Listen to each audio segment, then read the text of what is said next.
ਮੈਂ ਪਿਕਸ ਨੂੰ almost 25 years back join ਕੀਤਾ ਸੀਗਾ as a front line staff, ਅਤੇ ਫਿਰ ਹੌਲੀ ਹੌਲੀ ਗ੍ਰੈਜੂਅਲੀ ਇੱਥੋਂ ਸਿੱਖ ਕੇ ਅਤੇ ਜਿਹੜਾ ਨਾ ਉਦੋਂ ਸਾਡੇ CEO ਹੁੰਦੇ ਸੀਗੇ ਚਰਨਪਾਲ ਗਿੱਲ ਜੀ, ਅਤੇ ਉਹਨਾਂ ਨੇ ਸਾਡੀ ਆਰਗੇਨਾਈਜੇਸ਼ਨ ਸ਼ੁਰੂ ਕੀਤੀ ਸੀ ਅਤੇ ਮੈਨੂੰ ਮੌਕਾ ਮਿਲਿਆ ਉਹਨਾਂ ਨਾਲ ਕੰਮ ਕਰਨ ਦਾ, ਬੜਾ ਕੁਝ ਸਿੱਖਣ ਦਾ।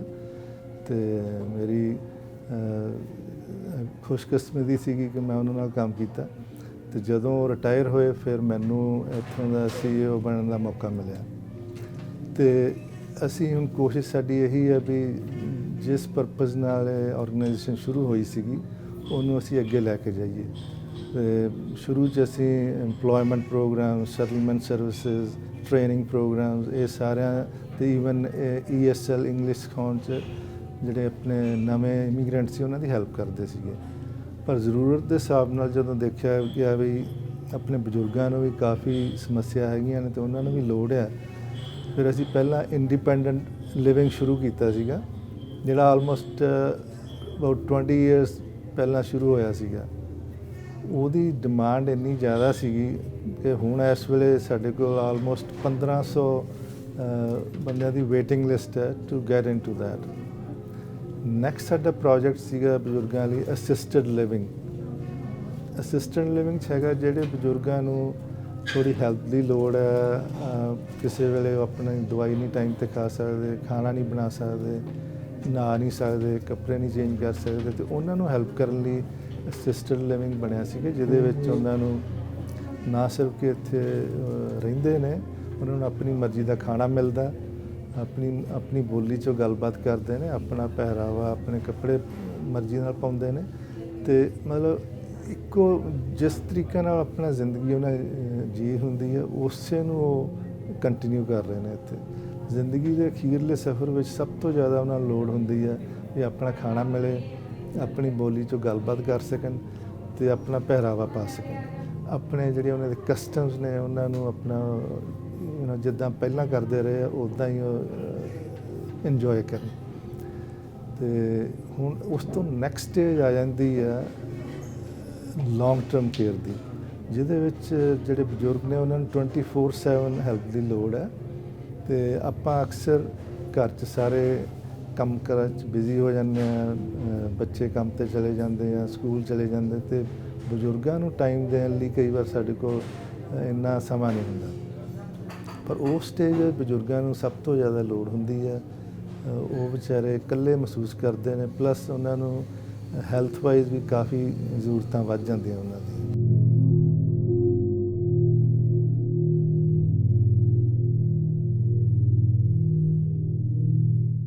ਇੱਕ ਚੀਜ਼ ਮੈਂ ਸਾਰੇ ਆਪਣੇ ਸੀਨੀਅਰ ਭੈਣ ਭਰਾਵਾਂ ਨੂੰ ਕਹੂੰਗੀ ਕਿ ਕਦੀ ਵੀ ਇਹ ਨਾ ਕਹੋ ਕਿ ਤੁਸੀਂ ਕਰ ਨਹੀਂ ਸਕਦੇ। ਅਸੀਂ ਸਭ ਕੁਝ ਕਰ ਸਕਦੇ ਹਾਂ। ਅਸੀਂ ਅਗਰ ਇਕੱਠੇ ਹੋ ਜਾਂਦੇ ਹਾਂ ਤਾਂ ਫਿਰ ਤੁਸੀਂ ਦੇਖੋ ਕਿਸੇ ਕੋਲ ਕੋਈ ਗੁਣ ਹੈ, ਕਿਸੇ ਕੋਲ ਕੋਈ ਗੁਣ ਹੈ, ਕਿਸੇ ਕੋਲ ਕੋਈ ਗੁਣ ਹੈ, ਤਾਂ ਅਸੀਂ ਇਕੱਠੇ ਹੋ ਕੇ ਸਾਰੇ ਬਹੁਤ ਚੰਗੀ ਤਰ੍ਹਾਂ ਚੱਲ ਸਕਦੇ ਹਾਂ। ਇੱਕ ਹੋਰ ਚੀਜ਼, ਜਦੋਂ ਇੱਥੇ ਆਉਂਦੇ ਹੈ ਬਹੁਤ ਸਾਰੇ ਲੋਕ ਜਿਹੜੇ ਆਪਣੀ ਮਰਜ਼ੀ ਨਾਲ ਆਉਂਦੇ ਹੈ ਉਹ ਤਾਂ ਠੀਕ ਹੈ, ਲੇਕਿਨ ਜਿਹੜੇ ਲੋਕ ਜਿਨ੍ਹਾਂ ਦੇ ਬੇਟੇ ਬੇਟੀਆਂ ਉਹਨਾਂ ਦਾ ਧਿਆਨ ਨਹੀਂ ਕਰਦੇ ਉਹਨਾਂ ਦੀ ਹਾਲਤ ਬਹੁਤ ਮੰਦੀ ਹੁੰਦੀ। ਮੈਨੂੰ ਯਾਦ ਹੈ ਇੱਥੇ ਇੱਕ ਕਪਲ ਆਇਆ, ਮੈਨੂੰ ਪਤਾ ਲੱਗਾ ਕਿ ਉਹਨਾਂ ਦੇ ਪੁੱਤਰ ਨੇ ਉਹਨਾਂ ਦੇ ਨਾਲ ਕੁਝ ਗੜਬੜ ਕਰਕੇ ਸਾਰੀ ਜ਼ਮੀਨ ਜਾਇਦਾਦ ਆਪਣੇ ਨਾਂ 'ਤੇ ਕਰ ਲਈ। ਉਹਨਾਂ ਦੀ ਬੇਟੀ ਨੇ ਫਿਰ ਉਹਨਾਂ ਨੂੰ ਸੰਭਾਲਿਆ, ਉਹ ਇੱਥੇ ਆਏ, ਪਰ ਜਦੋਂ ਇੱਥੇ ਆ ਕੇ ਘੁੰਮਦੇ ਸੀ ਉਹਨਾਂ ਨੂੰ ਪਤਾ ਨਹੀਂ ਲੱਗਦਾ ਸੀ ਉਹ ਕੀ ਕਰ ਰਹੇ ਹੈ, ਕੀ ਨਹੀਂ ਕਰ ਰਹੇ। ਸੋ ਇਹੋ ਜਿਹੇ ਲੋਕ ਜਦੋਂ ਆਉਂਦੇ ਆ ਫਿਰ ਉਹਨਾਂ ਦੀ ਹੈਲਪ ਵਾਸਤੇ ਥੋੜ੍ਹਾ ਜਿਹਾ ਆਸਰਾ, ਮੈਂ ਇਹ ਸਮਝਦੀ ਹਾਂ ਕਿ ਕਿਸੇ ਵੀ ਦੁਖੀ ਬੰਦੇ ਨੂੰ ਇੱਕ ਮੁਸਕਰਾਹਟ ਦੇ ਦਿਓ ਤਾਂ ਤੁਸੀਂ ਦੇਖੋ ਕਿ ਉਹਦੇ ਮਨ 'ਚ ਸ਼ਾਂਤੀ ਮਿਲਦੀ ਹੈ। ਸੋ ਐਸੇ ਲੋਕ ਵੀ ਇੱਥੇ ਆਏ ਹਲੇ ਵੀ ਹੈ ਕਿ ਜਿਨ੍ਹਾਂ ਦੇ ਬੱਚੇ ਜਿਹੜੇ ਹੈ ਆਪਣੇ ਪੇਰੈਂਟਸ ਦਾ ਧਿਆਨ ਨਹੀਂ ਕਰਦੇ। ਔਰ ਮੈਂ ਹਮੇਸ਼ਾ ਕਹਿੰਦੀ ਹਾਂ ਕੋਈ ਗੱਲ ਨਹੀਂ, ਅਸੀਂ ਸਾਰੇ ਇਕੱਠੇ ਹਾਂ। ਮੇਰਾ ਹਮੇਸ਼ਾ ਹੀ ਕਹਿੰਦੀ ਹੈ ਕਿ ਸਾਡਾ ਇਹ ਪਰਿਵਾਰ ਹੈ, ਸਾਡਾ ਸਟਾਫ ਵੀ ਸਾਡਾ ਪਰਿਵਾਰ ਹੈ, ਔਰ ਉਹਦੇ ਨਾਲ ਹੀ ਨਾਲ ਅਸੀਂ ਸਾਰੇ ਇੱਕ ਹੈ, one for all and all for one। Hospital ਉਹਨਾਂ ਨੂੰ ਰੱਖ ਨਹੀਂ ਸਕਦੇ ਕਿਉਂਕਿ ਬਹੁਤ ਜ਼ਿਆਦਾ ਐਕਸਪੈਂਸਿਵ ਹੁੰਦਾ ਹਸਪੀਟਲ ਦਾ ਸਟੇ। ਸੋ ਇਸੇ ਕਰਕੇ ਇਸੇ ਪਰਪਸ ਨਾਲ ਜਿਹੜੀਆਂ ਲੌਂਗ ਟਰਮ ਕੇਅਰ ਫੈਸਿਲਿਟੀਜ਼ ਬਣਾਈਆਂ ਜਾਂਦੀਆਂ ਨੇ ਤੇ ਬੜੇ ਚਿਰ ਦੀ ਇਹ ਸਾਡੀ ਕਮਿਊਨਿਟੀ ਦੀ ਡਿਮਾਂਡ ਸੀਗੀ ਵੀ ਇਹਦੀ ਲੋੜ ਆ ਤੇ ਅਸੀਂ ਇਸ ਜਿਹੜੀ ਮੌਜੂਦਾ ਸਰਕਾਰ ਆ ਉਹਦਾ ਤਹਿ ਦਿਲੋਂ ਸ਼ੁਕਰੀਆ ਕਰਦੇ ਹਾਂ। ਖਾਸ ਤੌਰ ਤੇ ਜਿਹੜੇ ਹੈਲਥ ਮਿਨਿਸਟਰ ਏਡਰੀਅਨ ਡਿਕ ਸਾਹਿਬ ਨੇ, ਉਹਨਾਂ ਨੇ ਕਿਹਾ ਵੀ ਇਹ ਬਹੁਤ ਜ਼ਰੂਰਤ ਹੈ ਇਸ ਕਮਿਊਨਿਟੀ ਨੂੰ ਇਸ ਪ੍ਰੋਜੈਕਟ ਦੀ, ਤੇ ਉਹਨਾਂ ਨੇ ਪੂਰਾ ਜ਼ੋਰ ਲਾ ਕੇ ਸਾਨੂੰ ਇਹ ਪ੍ਰੋਜੈਕਟ ਦਵਾਇਆ। ਹੁਣ ਇਹ ਹੈ ਵੀ ਪ੍ਰੋਜੈਕਟ ਬਣਨ 'ਚ ਸਾਨੂੰ ਇੱਕ ਨਾਲ ਉਹਨਾਂ ਨੇ ਕੰਡੀਸ਼ਨ ਲਾਈ ਸੀ ਵੀ $5 ਮਿਲੀਅਨ ਤੁਸੀਂ ਕਮਿਊਨਿਟੀ ਤੋਂ ਇਕੱਠਾ ਕਰਨਾ, ਕਿਉਂਕਿ ਕਮਿਊਨਿਟੀ ਦਾ ਪ੍ਰੋਜੈਕਟ ਹੈ। ਗੱਲ ਵੀ ਠੀਕ ਹੈ, ਜੇ ਕਮਿਊਨਿਟੀ ਨੇ ਵਰਤਣਾ, ਕਮਿਊਨਿਟੀ ਲਈ ਬਣ ਰਿਹਾ, ਤੇ ਉਹ ਕਹਿੰਦੇ ਵੀ ਕਮਿਊਨਿਟੀ ਦਾ ਸਹਿਯੋਗ ਜਿਹੜਾ ਉਹ ਸਾਨੂੰ ਦਿਖਾਓ। ਜਿਹੜੇ ਬਜ਼ੁਰਗ ਇੱਥੇ ਆਉਂਦੇ ਆ ਅਕਸਰ ਦੇਖਿਆ ਜਾਂਦਾ ਉਹਨਾਂ ਦੀ ਉਮਰ ਵੀ ਵੱਧ ਜਾਂਦੀ ਹੈ, ਉਹਨਾਂ ਦੇ ਚਿਹਰੇ 'ਤੇ ਖੁਸ਼ੀ ਵੀ ਆ ਜਾਂਦੀ ਹੈ ਤੇ ਮਾਹੌਲ ਇੱਥੇ ਫੈਮਿਲੀ ਵਾਲਾ, ਪਰਿਵਾਰ ਵਾਲਾ, ਉਹਨਾਂ ਨੂੰ ਇੱਕ ਨਵੀਂ ਫੈਮਿਲੀ ਮਿਲ ਜਾਂਦੀ ਹੈ ਅਵੇ ਫਰਮ ਦੇਅਰ ਓਨ ਫੈਮਿਲੀ, ਜਿੱਥੇ ਸਾਰਾ ਟਾਈਮ ਉਹਨਾਂ ਨੂੰ ਗੱਲ ਕਰਨ ਲਈ, ਆਪਣੀ ਪੁਰਾਣੀਆਂ ਜਿਹੜੀਆਂ ਯਾਦਾਂ ਸਾਂਝੀਆਂ ਕਰਨ ਲਈ ਕੋਈ ਨਾ ਕੋਈ ਮਿਲ ਜਾਂਦਾ। ਤੇ ਇਸੇ ਪਰਪਸ ਨਾਲ ਅਸੀਂ ਇਹ ਫੈਸਿਲਿਟੀ ਬਣਾਈ ਸੀਗੀ।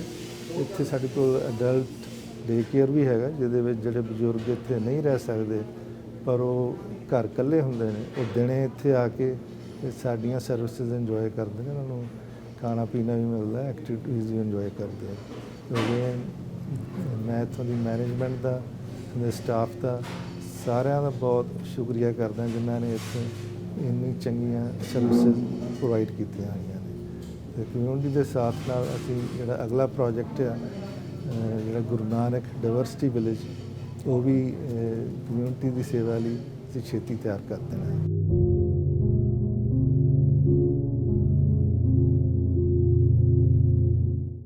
ਮੇਰਾ ਨਾਮ ਹੈ ਜੀ ਇੰਦਰਜੀਤ ਹੁੰਦਲ। ਮੈਂ ਐਡਮਿਨਿਸਟ੍ਰੇਟਰ ਹਾਂ ਪਿਕਸ ਸੀਨੀਅਰ ਕੇਅਰ ਫੈਸਿਲਿਟੀਜ਼ ਦਾ। ਜਿਹੜੀਆਂ ਇੱਥੇ 3 ਫੈਸਿਲਿਟੀਜ਼ ਚਲਾਉਂਦੇ ਹੈਗੇ program, PICS assisted living, PICS independent living and PICS day program for seniors. ਇਹ ਅਸੀਂ 3 ਪ੍ਰੋਗਰਾਮ ਇਹ ਮੈਂ ਮੈਨੇਜ ਕਰਦਾ ਹੈਗਾ ਐਜ਼ ਅ ਡਾਇਰੈਕਟਰ। ਪਿਕਸ ਹੋਰ ਵੀ ਸਾਡੇ CEO ਸਾਹਿਬ ਦੱਸ ਕੇ ਗਏ ਨੇ, ਹੋਰ ਵੀ ਬਹੁਤ ਪ੍ਰੋਗਰਾਮ ਨੇ, ਪਰ ਇਹ ਸੀਨੀਅਰ ਕੇਅਰਸ ਦੇ ਅੰਡਰ ਆਉਂਦੇ ਨੇ। ਤੇ ਜਿਹੜਾ ਪਿਕਸ ਅਸਿਸਟਡ ਲਿਵਿੰਗ ਹੈਗਾ, ਇਹ ਮੈਂ 2006 ਦੇ ਵਿੱਚ ਪਿਕਸ ਦੇ ਵਿੱਚ ਸਟਾਰਟ ਕੀਤਾ ਸੀ ਤੇ ਸਿੰਸ 2018 ਮੈਂ ਪਿਕਸ ਸੀਨੀਅਰ ਕੇਅਰ ਫੈਸਿਲਿਟੀਜ਼ ਦੇ ਨਾਲ ਹੈਗਾ। ਕਿ ਉਸ ਟਾਈਮ ਮੈਂ ਇੱਥੇ ਆਇਆ ਤੇ ਜਦੋਂ ਮੈਂ ਆਇਆ ਤੇ ਇਹ ਫੈਸਿਲਿਟੀ ਐਕਚੁਅਲੀ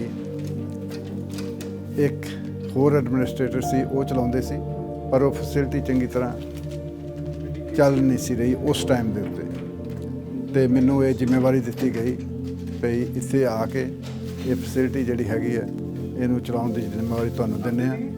ਮੈਨੂੰ ਇੱਥੇ 6 ਮੰਥ ਲਈ ਭੇਜਿਆ ਗਿਆ ਵੀ ਜਾਓ ਤੁਸੀਂ ਤੇ ਇਹਨੂੰ ਹੈਂਡਲ ਕਰੋ ਤੇ ਵੇਖੋ ਕਿਸ ਤਰ੍ਹਾਂ ਇਹ ਹੈਂਡਲ ਹੋ ਸਕਦੀ ਹੈ। ਤੇ 6 ਮਹੀਨੇ ਆਣ ਕੇ ਮੈਂ ਸਾਰੀ ਫੈਸਿਲਿਟੀ, ਸਾਰੇ EMPLOYEES ਰਿਲੇਸ਼ਨ ਬਣਾਏ। ਉਸ ਤੋਂ ਬਾਅਦ ਜਦੋਂ 6 ਮਹੀਨਿਆਂ ਤੋਂ ਬਾਅਦ ਇਹ ਫੈਸਿਲਿਟੀ ਚੰਗੀ ਤਰ੍ਹਾਂ ਚੱਲਣ ਲੱਗ ਪਈ ਤੇ ਫਿਰ ਮੈਨੂੰ ਇਹ ਜ਼ਿੰਮੇਵਾਰੀ ਦਿੱਤੀ ਗਈ ਵੀ ਇਹ ਫੈਸਿਲਿਟੀ ਹੁਣ ਤੂੰ ਹੀ ਹੈਂਡਲ ਕਰਨੀ ਹੈਗੀ ਆ, ਤੂੰ ਚਲਾਉਣੀ ਹੈਗੀ ਹੈ। 3 ਹੀ ਪ੍ਰੋਗਰਾਮ ਜਿਹੜੇ ਨੇ, PICS assisted living, PICS independent living and PICS day program for seniors. ਤੇ ਉਸ ਟਾਈਮ ਤੋਂ ਮੈਂ ਇਹ ਮੈਨੇਜ ਕਰ ਰਿਹਾ ਹੈਗਾ ਜੀ under the direction of PICS head office.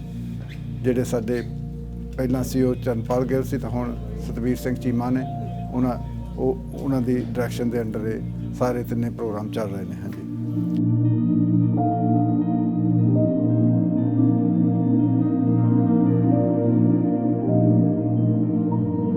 ਇੱਥੇ ਬਹੁਤ ਵਧੀਆ ਆ।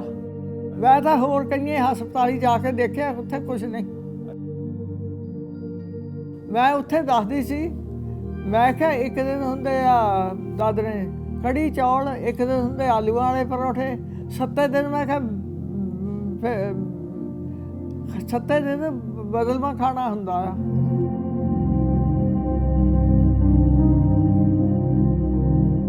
ਪਹਿਲੀ ਗੱਲ ਤਾਂ ਹੈਗੀ ਹੈ ਵੀ ਕਿਸੇ ਵੀ ਇੱਕ ਘਰ ਤੋਂ ਦੂਜੇ ਘਰ ਮੂਵ ਹੋਣਾ ਹੋਵੇ ਤਾਂ ਬੜਾ ਮੁਸ਼ਕਲ ਹੁੰਦਾ ਹੈਗਾ। ਪਹਿਲਾ ਹਫਤਾ 2 ਹਫ਼ਤੇ ਉਹਨਾਂ ਨੂੰ ਬੜਾ ਮੁਸ਼ਕਲ ਹੁੰਦਾ ਹੈਗਾ, ਪਰ ਜਦੋਂ ਇੱਥੇ ਆ ਜਾਂਦੇ ਨੇ ਫਿਰ ਉਹ ਮਹਿਸੂਸ ਕਰਦੇ ਨੇ ਵੀ ਇਹ ਸਾਡਾ ਹੀ ਘਰ ਹੈਗਾ। ਫਿਰ ਉਹ ਆਪਣੇ ਘਰ ਵੀ ਜਦੋਂ ਜਾਂਦੇ ਨੇ ਤਾਂ ਉੱਥੇ ਆਪਣੇ ਘਰਦਿਆਂ ਨੂੰ ਕਹਿੰਦੇ ਨੇ ਵੀ ਸਾਨੂੰ ਸਾਡੇ ਘਰ ਜ਼ਰੂਰ ਛੱਡ ਆਓ ਮੁੜ ਕੇ। ਹਾਂਜੀ, ਉਹ ਫਿਰ ਇੱਥੋਂ ਉਹਨਾਂ ਨੂੰ ਮਿਸਿੰਗ ਹੁੰਦੀ ਹੈ। ਇੱਥੇ ਉਹ ਆਪਣੇ ਹਮ ਉਮਰ ਦੇ ਪੀਅਰਸ ਦੇ ਨਾਲ, ਹਮ ਉਮਰ ਦੇ ਆਪਣੇ ਬਜ਼ੁਰਗਾਂ ਦੇ ਨਾਲ ਬਹਿੰਦੇ ਨੇ, ਗੱਲਾਂ ਬਾਤਾਂ ਕਰਦੇ ਨੇ। ਆਪਣਾ ਉਹਨਾਂ ਨੂੰ ਇੱਥੇ ਖਾਣਾ ਮਿਲਦਾ ਸਾਊਥ ਏਸ਼ੀਅਨ, ਜਿਹੜਾ ਕਿ ਉਹ ਸਾਰੀ ਉਮਰ ਖਾਂਦੇ ਰਹੇ ਨੇ।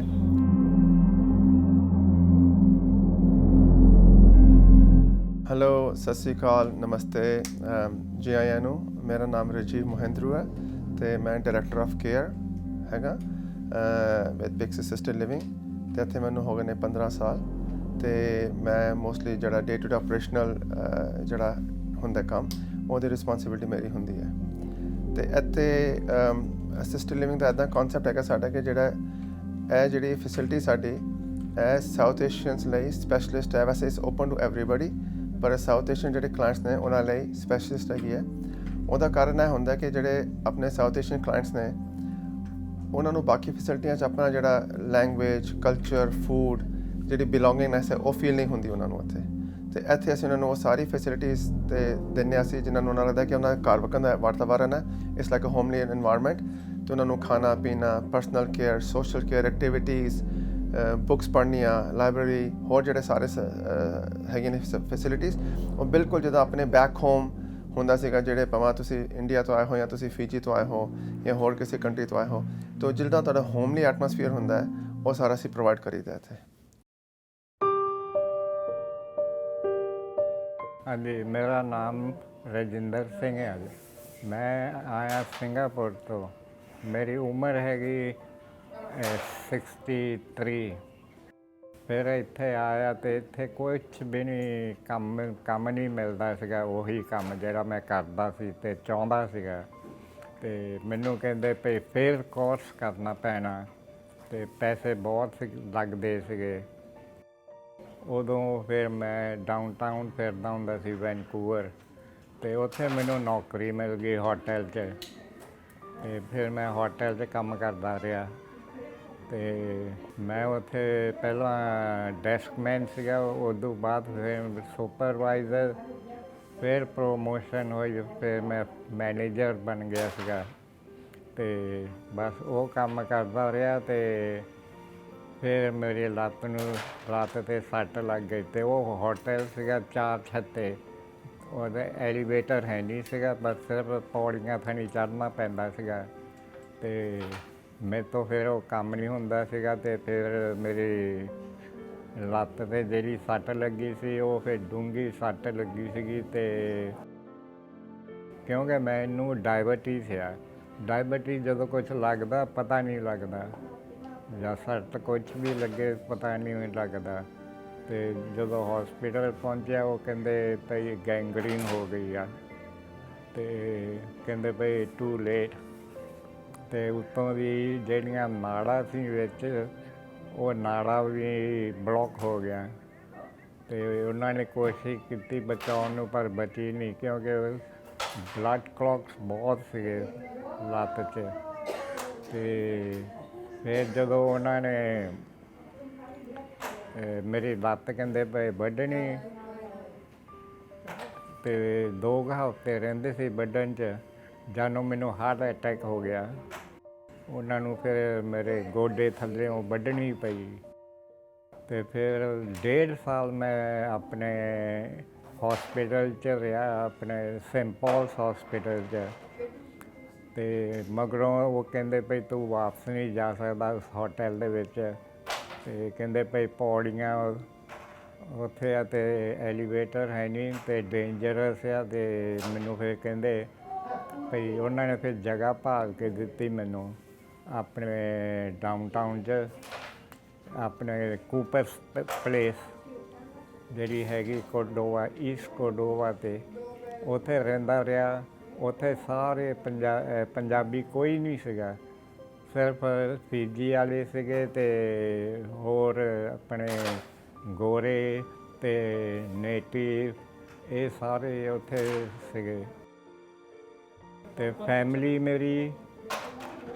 ਮੇਰੀ ਸਿਸਟਰ ਤਾਂ ਸਰੀ 'ਚ ਰਹਿੰਦੀ ਸੀਗੀ, ਤੇ ਉਹਨੂੰ ਆਉਣਾ ਜਾਣਾ ਬਹੁਤ ਮੁਸ਼ਕਿਲ ਸੀ। ਉਹ ਕੰਮ ਕਰਦੀ ਸੀ, ਨਾਲੇ ਫਿਰ ਘਰ ਦਾ ਕਰਨਾ। ਉਹ ਪਹਿਲਾਂ ਆਉਂਦੀ ਰਹੀ, ਤੇ ਫਿਰ ਮੇਰੀ ਮਾਸੀ ਦੀ ਕੁੜੀ ਆਉਂਦੀ ਰਹੀ, ਕਦੀ ਮੇਰੀ ਸਿਸਟਰ, ਕਦੀ ਮਾਸੀ ਦੀ ਕੁੜੀ ਆਉਂਦੀ ਰਹੀ ਦੇਖਣ। ਤੇ ਉਹਨਾਂ ਨੂੰ ਫਿਰ ਮੈਂ ਆਪਣੇ ਆਪ ਕਿਹਾ ਵੀ ਮੈਂ ਕਿਹਾ ਐਡੀ ਦੂਰ ਆ ਅਤੇ ਘਰ ਜਾਂਦਿਆਂ ਨੂੰ ਉਹਨਾਂ ਨੂੰ ਹਨੇਰਾ ਹੋ ਜਾਂਦਾ। ਅਤੇ ਮੈਂ ਕਿਹਾ ਭਾਈ ਕੋਈ ਗੱਲ ਨਹੀਂ, ਮੈਂ ਕਿਹਾ ਭਾਈ ਤੁਸੀਂ ਨਾ ਆਓ, ਹਫ਼ਤੇ 'ਚ ਇੱਕ ਵਾਰੀ ਆ ਜਾਇਆ ਕਰੋ, ਠੀਕ ਆ। ਅਤੇ ਉਹ ਆਉਂਦੇ ਰਹੇ, ਅਤੇ ਮੁਸ਼ਕਿਲ ਸੀਗੀ ਭਈ ਆਪਣਾ ਖਾਣਾ ਹੈ ਨਹੀਂ ਸੀਗਾ ਉੱਥੇ ਪੰਜਾਬੀਆਂ। ਅਤੇ ਇੱਥੇ ਫਿਰ ਮੇਰੀ ਸਿਸਟਰ ਨੇ ਅਪਲਾਈ ਕੀਤੀ ਵੀ, ਅਤੇ ਮੈਨੂੰ 3 ਮਹੀਨਿਆਂ 'ਚ ਇੱਥੇ ਮੈਂ ਆ ਗਿਆ। ਅਤੇ ਇੱਥੇ ਆ ਕੇ ਮੈਂ ਬਹੁਤ ਖੁਸ਼ ਹੋਇਆ, ਆਪਣਾ ਖਾਣਾ ਖਾ ਕੇ, ਸਾਰੇ ਪੰਜਾਬੀ ਦੇਖ ਕੇ, ਪੰਜਾਬੀਆਂ ਨੂੰ ਅਤੇ ਮਿਲ ਕੇ ਫਿਰ ਵਾਪਸ ਗਿਆ। ਅਤੇ ਮੈਂ 1 ਤਰੀਕ ਆਪਣੇ 2019 'ਚ ਆਇਆ, 1 ਫੈਬਰਵਰੀ ਨੂੰ। ਅਤੇ ਇੱਥੇ ਆ ਕੇ ਮੈਂ ਦੇਖਿਆ ਸਭ ਕੁਝ ਬਹੁਤ ਠੀਕ ਆ, ਐਕਟੀਵਿਟੀਜ਼ ਵੀ ਬਹੁਤ ਆ, ਸਾਡਾ ਕਿੰਨਾ ਖਿਆਲ ਰੱਖਦੇ ਆ। ਅਤੇ ਜੇ ਕੋਈ ਪ੍ਰੋਬਲਮ ਹੁੰਦੀ, ਜੇ ਬਿਮਾਰ ਹੋ ਜਾਏ ਜਾਂ ਕੁਛ, ਉਦੋਂ ਹੀ ਐਂਬੂਲੈਂਸ ਸੱਦ ਕੇ ਸਾਨੂੰ ਹੌਸਪੀਟਲ ਪਹੁੰਚਾ ਦਿੰਦੇ ਆ।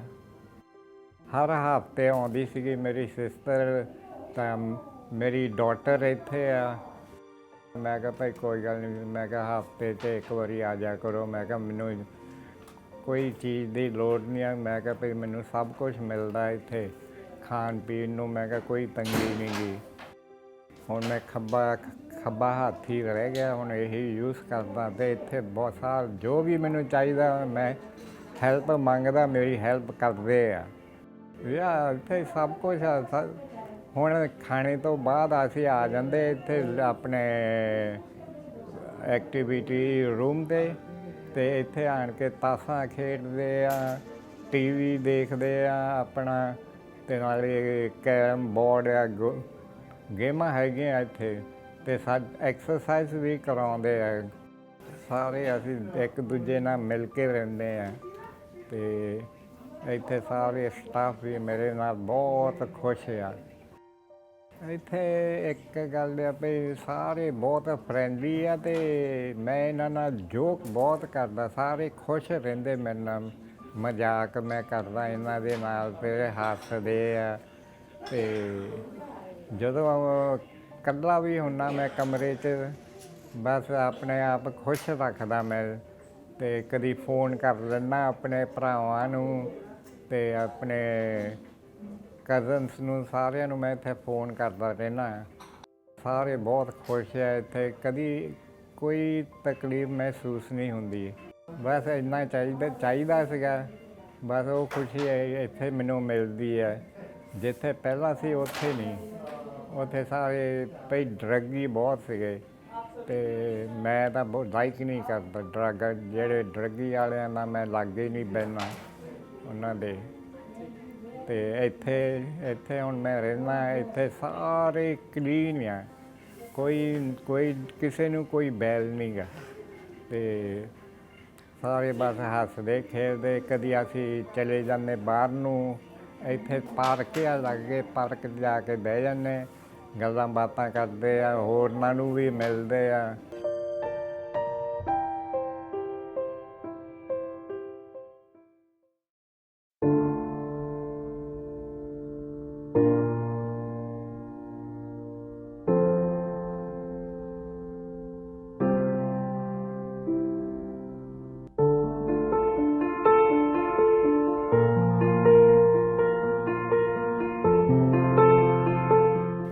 हेलो, मैं शीला बोल रही हूँ। मैं फिजी द्वीप की हूँ। यहाँ आए 40 साल हो गया। मेरी बेटी ने मुझे स्पॉन्सर किया था। तो वापस जाना नहीं पड़ा क्योंकि मेरे कोई परिवार नहीं रह गए थे, एक ही बेटी थी मेरी।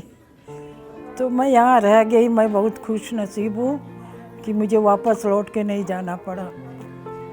मैं फिजी में तो रिसेप्शन थी, लेकिन यहाँ आके स्कूल फिर पढ़ना पड़ा, तब हम सपोर्ट वर्क करा। बहुत बूढ़े प्राणी को देखभाल किया था, हॉस्पिटल में काम किया था। तब थोड़ी देर में मुझे चोट आ गया काम पे, तो मैंने डिसेबिलिटी मांगा। उन्होंने डिसेबिलिटी नहीं दिया, मगर मैंने छोटी सी नौकरी मिल गया, करने लगी ये छोटी सी नौकरी। ये भी काम जैसे यहाँ का लोग है ऐसे ही थे, बूढ़े पुराने, उनको सेवा सत्कार करना, देखभाल करना, यही काम हमारा था। मैं यहाँ आ गई हूँ, मेरी बेटी ने बहुत मदद किया मुझे यहाँ जगह मिलने को, क्योंकि ये जो पिच है ये बहुत से लोग वेट कर रहे हैं आने को। ये बहुत सुंदर जगह है, इसमें मैं तो बहुत आराम करती हूँ। और यहाँ के सारे लोग जो है, हमारा फिजी का, पंजाब का, किसी से पूछो आप, वो बोलेंगे बहुत अच्छा है। हम सब मिलजुल के रहते हैं, जो कुछ हम करते हैं साथ ही में करते हैं।